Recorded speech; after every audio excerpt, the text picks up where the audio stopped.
রামায়ণে ইন্দ্রজিতের মেঘের আড়াল থেকে মায়াযুদ্ধের কৌশল, কিংবা ক্যাসিনো রয়্যালে 007 ব্রিটিশ এজেন্ট জেমস বন্ডের স্কাই ফ্লিট S570, মূল লক্ষ্য একটাই, আড়াল থেকে শত্রুকে অতর্কিতে আক্রমণ।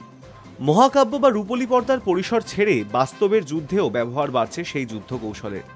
সামরিক পরিভাষায় যে প্রযুক্তির নাম স্টেলথ টেকনোলজি।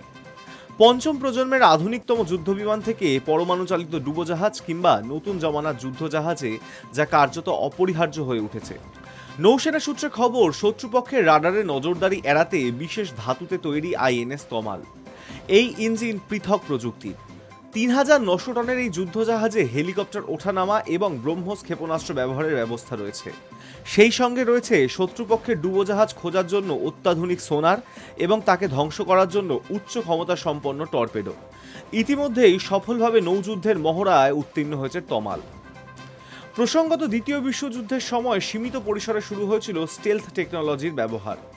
6 দশক পরেও শত্রুপক্ষের বিমান বা যুদ্ধজাহাজ চিহ্নিত করার জন্য ব্যবহৃত রাডারের মূল প্রযুক্তি প্রায় একই রয়েছে। যে এলাকা থেকে জল বা আকাশপথে শত্রু সেনার আগ্রাসনের আশঙ্কা রয়েছে, সেখানে নির্দিষ্ট সময় অন্তর রেডিও তরঙ্গ ছুড়ে দেয় রাডার। যুদ্ধ বিমান বা জাহাজের ধাতব দেওয়ালে সেই নির্দিষ্ট তরঙ্গ দৈর্ঘ্যের রেডিও ওয়েভ ধাক্কা খেয়ে ফিরে এলেই নিমেষে হিসেব করে নেওয়া যায় সেই বিমান বা জাহাজের অবস্থান, আকার, অভিমুখ এবং গতিবেগ। এরপর পাল্টা হামলায় তাকে ধ্বংস করার চেষ্টা শুরু হয়। অর্থাৎ রাডারের নজরদারি এড়াতে হলে বাঁচতে হয় সেই রেডিও ওয়েভ তরঙ্গ থেকে, যা তাকে চিহ্নিত করে। রাডার প্রতিরোধী স্টেলথ টেকনোলজির লক্ষ্য একটাই, বিমান বা জাহাজের গায়ে ধাক্কা খাওয়া রেডিও তরঙ্গকে ঠিকভাবে রাডারের কাছে ফিরতে না দেওয়া। সেজন্য রেডিও তরঙ্গকে শুষে নেওয়া বা দিকভ্রান্ত করার পদার্থ এবং প্রযুক্তি ব্যবহার করা হয়।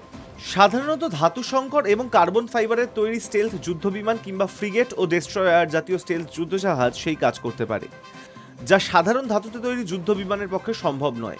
শুধু রাডার নয়, আধুনিক যুদ্ধে আকাশ এবং জলপথে প্রতিপক্ষের গতিবিধি নজরদারির বড় হাতিয়ার হল infrared search and tracking system. বিমান বা যুদ্ধজাহাজের ইঞ্জিন থেকে নির্গত তাপকে থার্মাল ভিশন প্রযুক্তির সাহায্যে চিহ্নিত করা হয় এই পদ্ধতিতে। সাধারণ যুদ্ধবিমানের ইঞ্জিন থাকে নিচে, স্টেলথ যুদ্ধবিমানে উপরের অংশে, ফলে ইঞ্জিন থেকে নির্গত তাপ শনাক্ত করা কঠিন হয়ে পড়ে। তা সত্ত্বেও ইঞ্জিন থেকে নির্গত তাপ পুরোপুরি প্রশমন করা সম্ভব নয়। এর জন্য হিম শীতল হাওয়া দিয়ে ইঞ্জিন নির্গত তাপ কমানোর ব্যবস্থা করা হয়। একই কৌশল প্রয়োগের পাশাপাশি স্টেলথ ফ্রিগেট বা ডেস্ট্রয়ার ইঞ্জিনও তুলনামূলকভাবে খোলের অনেকটা ভেতরে থাকে। দেশীয় প্রযুক্তিতে তৈরি শিবালিক গোত্রের স্টেলথ ফ্রিগেট 2010 সাল থেকে ব্যবহার করছে ভারতীয় নৌসেনা। বছর 3 আগে গার্ডেন রিচ শিপ বিল্ডার্স থেকে তৈরি এই গোত্রের INS দুনাগিরি জলে ভেসেছে। ফ্রান্সের সঙ্গে যৌথ উদ্যোগে নির্মিত স্করপিয়ন শ্রেণীর স্টেলথ ডুবোজাহাজ রয়েছে ভারতীয় নৌবাহিনীরও। বর্তমানে বিশ্বের সেরা স্টেলথ রণতরীটি আমেরিকার USS জুমওয়ার্ড ডেস্ট্রয়ার। তারপরেই আসে রুশ প্রযুক্তিতে তৈরি তলোয়ার গোত্রের ফ্রিগেটের নাম, যার নবতম সংস্করণ INS Tamal. High news network.